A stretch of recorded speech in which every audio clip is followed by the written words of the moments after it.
Kia ora, ladies and gentlemen, good evening and welcome to Citizen Hour, where we rate the week's current affairs with the best political team on television from a very Auckland perspective. Warning, we're as fair and balanced as Fox News. Joining me tonight on my revolving panel of bloggers and Auckland opinion shapers. He is one of the few voices of sanity in an online media environment dripping with corporate right-wing bias. He's a multimedia Shakespearean jester speaking truth to power. He is editor of independent news site scoop.co.nz, the ever-brilliant Selwyn Manning. And he is the only man in New Zealand who hasn't watched Star Wars because the Rebel Alliance is far too left-wing. He protested against Avatar because it portrayed the mining industry in a bad light, and he will inherit the Murray McCully human skin suit when whatever reptilian thing currently inhabiting Murray McCully finally dies. Far-right storm blogger Cameron Slater, welcome to you both. Coming up tonight, Issue 1. After I outed their white supremacist founding member, Vote for Change's token lefty Uncle Bob quit. Does cancer have more electoral charm than Vote for Change right now? Issue 2. Labour finally announces capital gains tax, and John Key predicts the 4 horsemen of the apocalypse. Issue 3 tonight, Alistair Thompson gets put down like the family Labrador who is old and smells a bit and keeps messing on the carpet. And is Don Brash a crazy climate denier? And we'll end the show on a final word, but let's kick things off with Issue 1. Cost of anti-MMP campaign, $500,000. Cost of mainstream media propaganda, $1.5 million. Not checking one of your founding members as a white supremacist, priceless. What next minus the token lefty and white supremacist? Selwyn, Fogarty was recommended to Vote for Change from within the National Party, and as I understand it, those who recommended him knew about his past links with white supremacists. Are National lucky the mainstream media are too focused on Happy Feet to investigate those links? Yeah, they are lucky, but there's also a lot of independents like ones that you represent and others as well that actually always unearth these things. Cameron Slater's made a career out of doing such things generally in New Zealand as well. So, you know, these kind of things don't sneak under. Good for the getting this guy outed, and also it does test the front end aspects of such groups in who they will actually allow to become members, but at the same time whether or not that should actually infect the population's considerations on putting these things to vote is another question, I think. Cam, the right-wing meme is that the left are personalising the MMP debate and stooping to playing the man and not the ball, but surely the blame should be on the National Party for recommending a known white supremacist to be a founding member, shouldn't it? Well, you're basing your question on something that can't be proved one way or the other. And when did you know about him? When did you know he was once dodgy? You started running around loudly proclaiming how you had the scoop of the century a couple of hours so before. You didn't know before? Well, I'm not part of Vote for Change, so I had no idea but within about the it. National Party, I mean, you know there were rumours circulating. Look, the guy was a friend of mine on Facebook. I never met him, didn't know anything about him. My understanding from people that I know around the place is that he is socially inept and somewhat strange, but that doesn't mean that you should sit there and demonise someone, you know, for their political... Well, his comments demonise himself. Well, they do. Exactly. But, you know, you were crowing quite loudly that you'd destroyed the Vote for Change campaign, and that was a bloody good thing. And it was brilliant because they can get their filthy hands off MMP, and I think that says a lot about you and your Stalinist tendencies to want to shut down debate on anything you don't agree with. Because you certainly are a princess on I think it was a win for social media though, Bob. Yeah, absolutely, no issues on that. You know, someone puts a comment out, we've all agreed on these kind of issues before on the show. Someone puts comments about they make a career of abhorrent kind of ideas and that putting into a public or political context, and they're going to be outed at some stage. And these types of campaigns, let it be actually a warning for all camps that are campaigning for ideas and putting those ideas to the public, because it does attract some pretty strange bedfellows at times, and those front end filters are really important. And if you're going to focus on the personalities, though, and this is the risk that the left wing in particular and the campaign for MMP run, because if you have a look at their Facebook page, it's nothing but personal denigration of all the members of the other campaign. If they want to go down that path, then people are going to pretty quickly start drawing conclusions that the campaign for MMP is nothing but a left-wing love fest, because it's completely populated by left-wing academics hardcore trade unionists, and in some cases there's a whole bunch of anarchists except that it'd be wrong to actually say the left just does this. I mean, even our Prime Minister slagged off one of the best investigative journalists, John Stevenson, over an embarrassing thing about SAS over in Afghanistan. If your argument is that a less proportional electoral system robs democracy of its representative value, aren't those fears compounded when you look at this list of Vote for Change founding members? Minus the token lefty, it's mostly rich, white, old money men for National Enact, isn't it? Yeah, for sure. For some people, you know, this will put a dent in the credibility of such groups. I'm just saying that all groups need to be careful of this. The other thing is too that, you know, punters out there, and I'm one of them. I'm more interested in what the actual choices are when we come to the referendum than those that are swarming like a bunch of blowflies around some sort of dead piece of meat. Okay. You know, I'm more interested in that. Cam, you were part of the right-wing Black Ops team alongside corporate mercenary Simon Lusk and government propagandist David Farrar. If you say so. What advice would you be giving Vote for Change if you could legally invoice them? I just want to address something there. You talk about a token lefty and brown-eyed Bob, just like I'm the token righty to make this show actually credible, you know. I thought it was my brilliance from time to time. I really thought it was Selwyn actually he was holding it together. So you're just kind of like the fifth wheel. It all depends on the audience.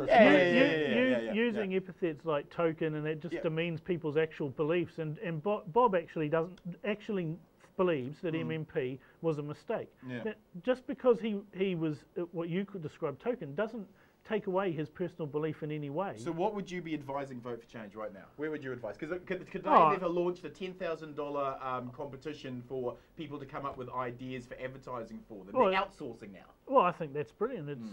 So using social media for campaigning, I think that's a smart idea. What I'd tell them is to ignore the frothing ravings of someone who's got an audience of 5 on his website. Well, 6 when you're on. But on that point, I've got to say, you know, credit to that Tameke blog, because that was a good one that they outed. Well, I actually reckon he bombed it. If it had been me, I would have waited until 2 weeks before the election and then dropped it. Can Vote for Change have any credibility after this? Question to both of you. Can they have any credibility? You say yes? I say they can, and it's really simple, and it just comes down to pure politics.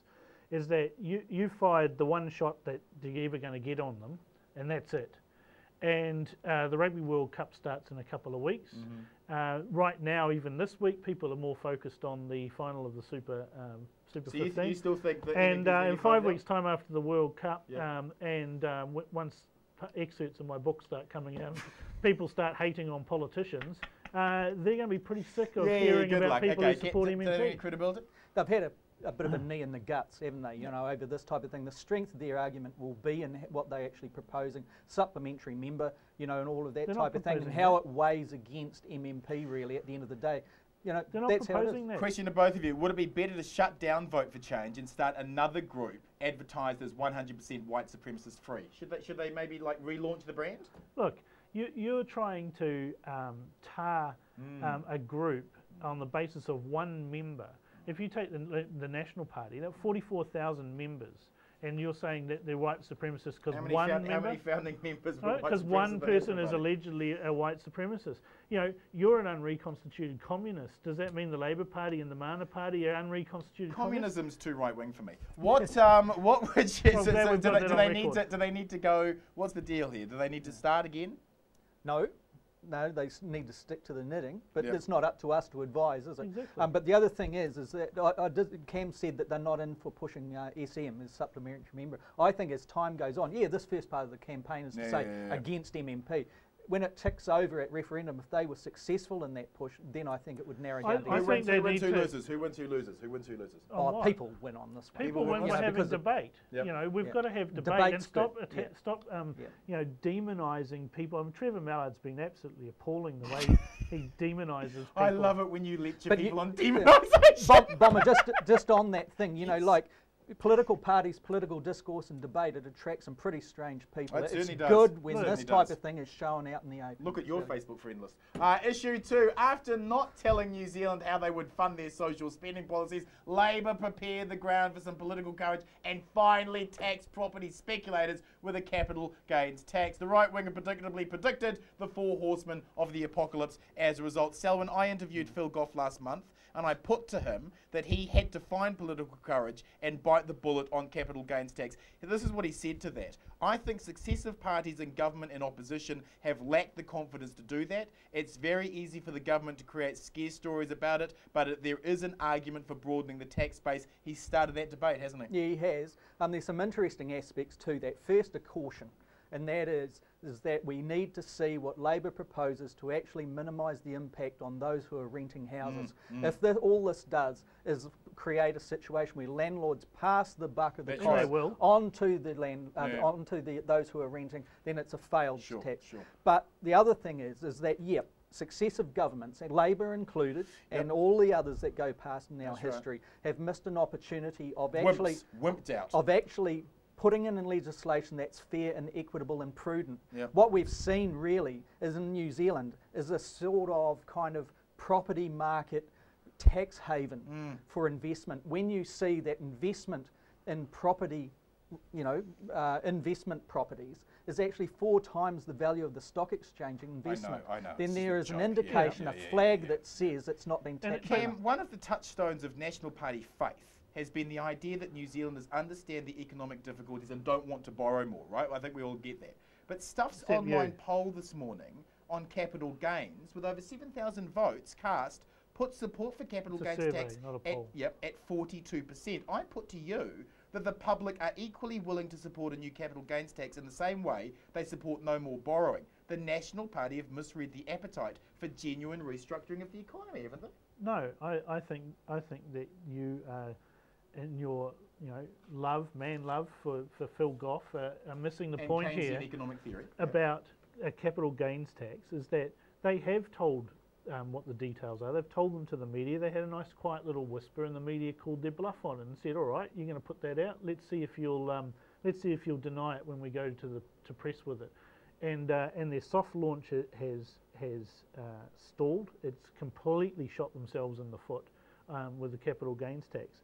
And once the details of it come out, people are going to realise that it can't just be on residential property. They're certainly not going to get $4.5 billion from that. And even if they do get $4.5 billion, spin line, well, it might be Bill English's spin line, but the tax working group actually did the maths on this and said if you are going to get $4.5 billion, it has to be a capital gains tax across the board on every form of investment that there is.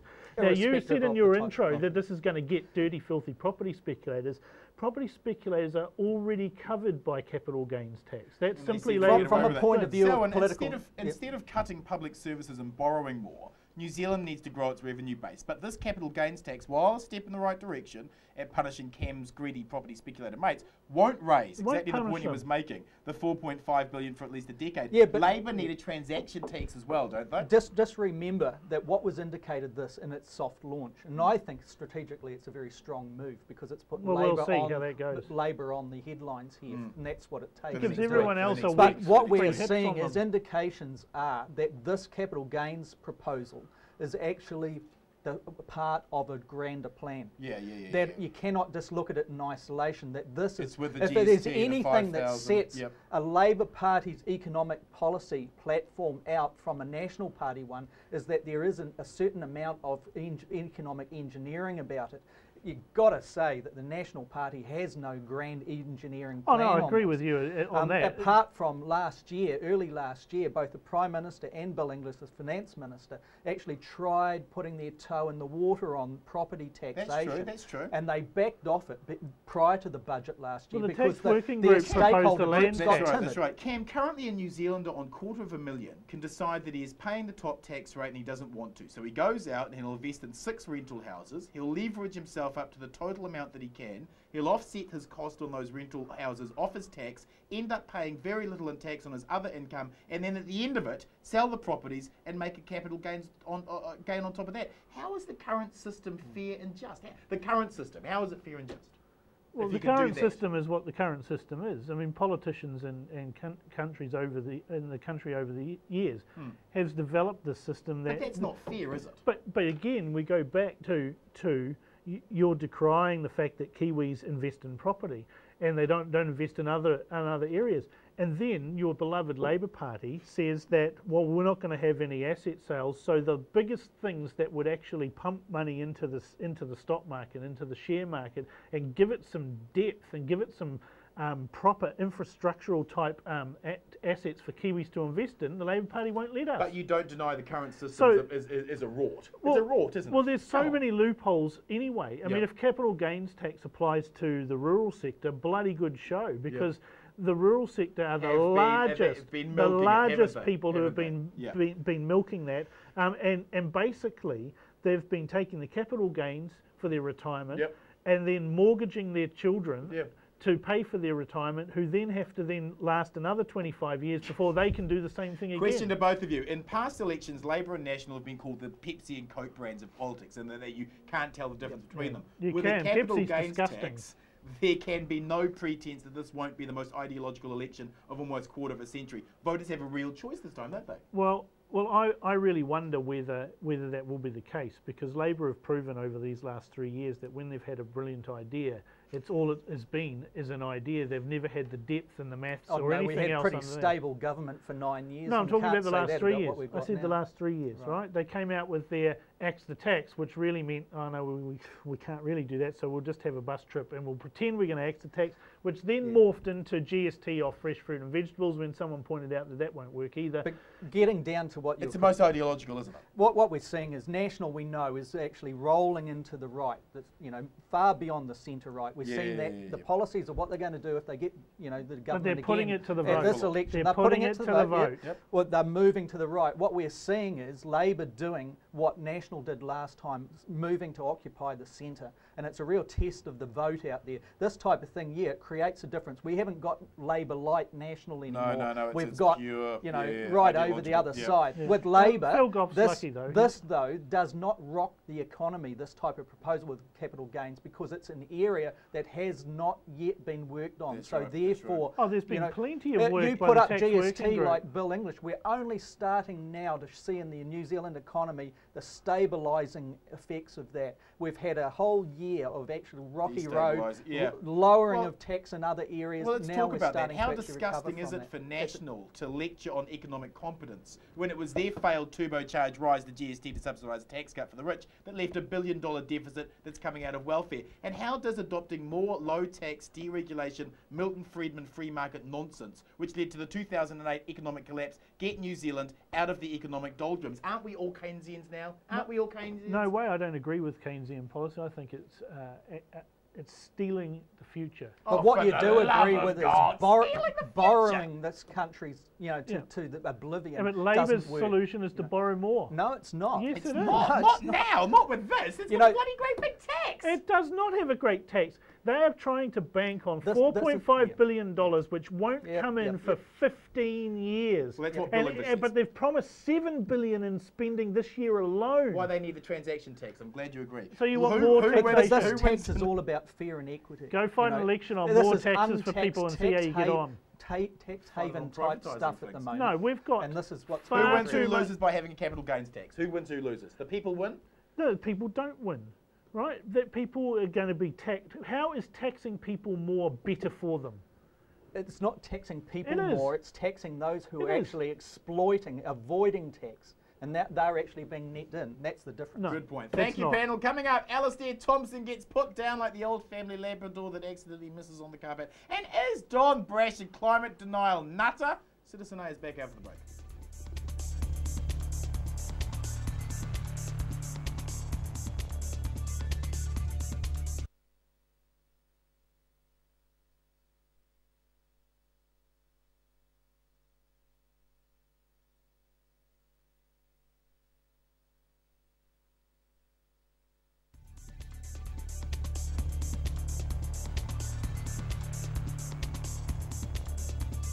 Welcome back, ladies and gentlemen. This is Citizen A. We're reviewing the week with editor of Scoop.co.nz, Selwyn Manning, and that awful Cameron Slater. Issue 3 tonight. Alistair Thompson finally gets put down, and is Don Brash a climate denial nutter? Question to both of you. There was no way Alistair Thompson could stay on with any credibility for the EMA, was there? No. You know, when you've got big interested groups saying, like Air New Zealand saying, we're going to pull our levies, we're not going to be actually associated with this, the writing's on the wall. You know, in some ways, what it did do was the country a service, what he said. It was a sneak preview behind the curtain of what is actually spoken about in such circles. And it's an abhorrence. You know, the guy's got what he had coming to him. Go, didn't he? You know, I'm not sure that that in the cold light of day, when you actually look at all of the details, I think he was probably having a bad week, and if it had been the Labour Party, you'd all say they misspoke and forget about it. But because was he having his man period? Was it? I think he was. I think you want to give him a little bit of compassion. I think he wouldn't give others. I suppose we all have bad weeks. Yeah, you know, don't we all? Don't we all? But I mean, you know, it's funny when someone on the left says something outrageous and terrible and things like that. Excuses are made, and we just move on and carry on. Can't remember the last time that happened. But but Cam, I just think that what he did. We've got haters and wreckers. I will move on. How long ago was that? We've got white mofos. We'll move on. What he did is he misread those that actually subscribed to his association. And he was out of step with them, and he paid. I think what Alistair was trying to do was to line up his ACT Party candidacy. Yeah, and he failed. And he bombed it. Yeah. Both of you. John Key says he has no data on whether gender is penalising women's pay, because of course one of the first things he did when he got into office was disband Pay Equity Unit that provided him with that data. When will gender bias in pay get fairly discussed? Come on, you can't be happy knowing your fellow sister is paid 12% less than you just because she doesn't have a But they won't. In every job that I've ever had, in any number of professions, whether it is in IT or whether it was in banking, the women that I were working with were either paid the same as me. How do you know? Well, because all you union pals out there have stipulated what pay grades are in particular industries like banks. Well, we're doing what we can. We're doing what we can. So if you've been here for this amount of time and you've done this and you've got these qualifications, this is what you get. It's very simple. Yet women are still paid 12% less. But you've not got to compare apples with apples, and you simply don't. Okay. Who won? Who lost in this farce? Oh. New Zealand loses again, and that we can't be growing up about having people with different opinions. No, that's a red herring kind of thing, I think. No, we all won because we got to see what's kind of said in secret. But the other thing too is, you know, what you were doing was, you know, that's accurate. You know, if you go contract for contract in a particular industry, you know, there's equity there. But it's in those areas where it's dominated by women that the pay scales are down. And so there's a different argument here. No, their pay scales are huge. Not huge enough. Yeah, and Brook out one, but we're talking generally. That's how you calculate, you know, the differences in the equality. You're not suggesting the inequality isn't there. The other thing is disposable time for one's income. Pay is another equity thing. argument but I've got to is say, a straw but the National Party has actually attacked the abilities of women to actually increase their lot in the sense that it's most women in the over 55 years age group that actually go into tertiary education. The national government says, well, we're not going to give you any student loan access. So the ability to actually increase... Question to both of you. Don Brash, in his little Hitler speech to the National Party in Gumboots, the Federated Farmers last week, vomited a vast list of climate denial nonsense. The Thames freezing over, medieval warming, Romans growing grapes, and the claim that a rise in temperature would be a good thing are all climate denial lies 101 that 5 minutes on the internet can all conclusively debunk. Shouldn't ACT be embarrassed? Shouldn't they be embarrassed? Well, those are not lies. They're facts. They are held up as some sort of excuse. 5 minutes on the internet can debunk every single one of those. Was the medieval warming period warmer than today or not? No. Yes or no? By using those examples, it doesn't prove that global warming isn't happening. That's the point. No one's saying it's not happening. Those are cherry-picked No one's saying global warming isn't happening. What people are saying is that global warming happens, yes, in cycles. It's happened for thousands of years, and it's not our fault. What we're seeing is outside. Oh, okay, for God's sakes. Yes, come on, let's talk about some sense here. What we know is Don Brash represents the corporate, the business, the manufacturing elite.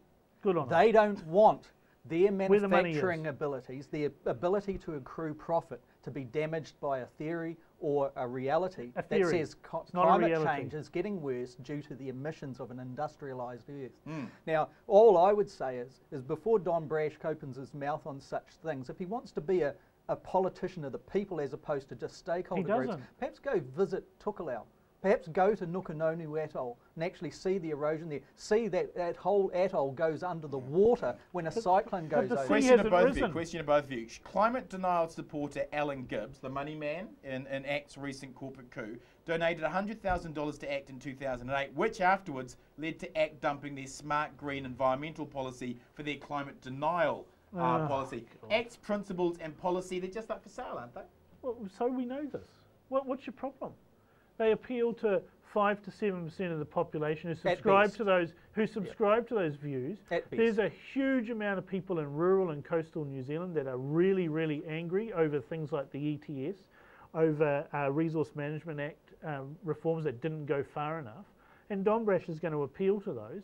And that is the beauty of the system that you hold up for all of us to love dearly, MMP, in that it encourages niche parties with people with niche ideas. The danger is Don Brash. Yeah, Don Brash. So what's wrong with that? The danger is Don Brash may have quite a significant influence on economic and environmental policies next term. Is that a good reason to vote for change then? I would think it would be. No, not necessarily. What I'm saying is it is opposing the kind of views that are coming out of Nick Smith and co at the moment. Well, he's an idiot. Well, that may be so, but he's a dominating minister in such things. I'm not going to go and defend Nick Smith on such things. Who wins and who loses by ACT's climate denial? Who wins, who loses? We all lose, don't we? See, you just use emotive terms like climate denial. He's not denying that the climate's changing or that it's warming. He's just saying people are making out that it's a bad thing and it might not be. CO2 isn't pollution, it's your friend. Who wins, who loses? You're breathing out pollution every time you inhale and exhale. Heaven forbid, think of acid rain if Don Brash actually ruled the country, Let's wrap the show with last word. Selwyn, your last word this week is one of, let's be realistic about what this capital gains tax is. All of our OECD trading partners, by far the majority of them, already have it in a far severe kind of structure than what we already are looking at with the Labour Party's ideas here. 15% on investment properties when they are sold is a pretty light tax considering the amount of very, very, very wealthy people's investment in that sector. But the cautions are, just watch very carefully for the detail on how it actually protects those who are in the renting situations in this country.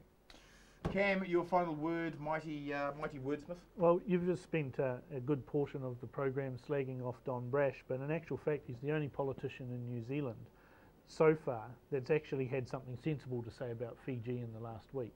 And he's saying that our current stance that McCulley is running and Clark was running before that, that ignoring them, wagging the finger, telling them how they should behave in the world, when we openly trade with other countries that are far worse, hasn't worked, isn't working, and that we'd be better off actually getting in there and providing them with some expertise to help them on their pathway to return to democracy. And if we don't do that, forever going to be in the thrall of China.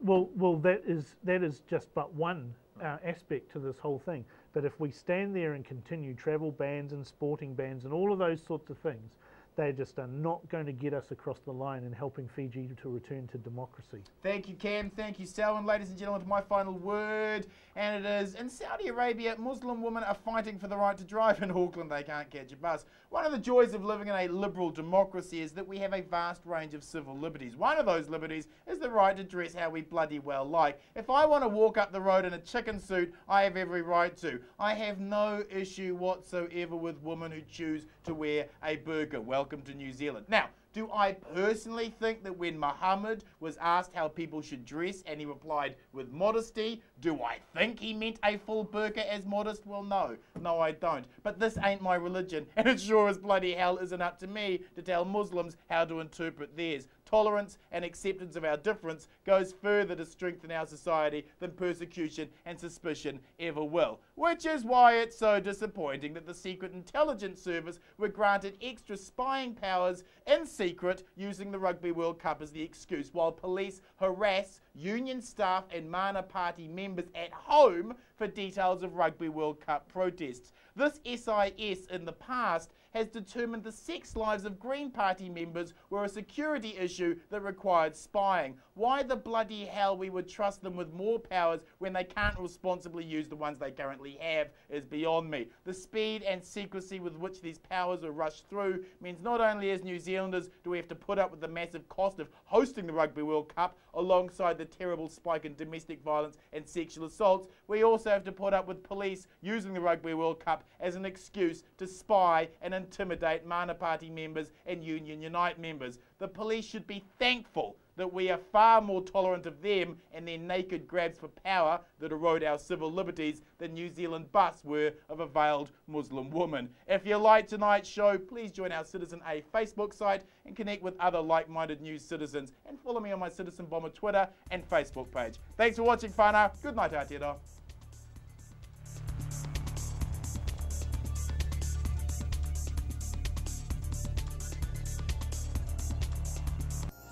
Supporting local content so you can see more of New Zealand on air.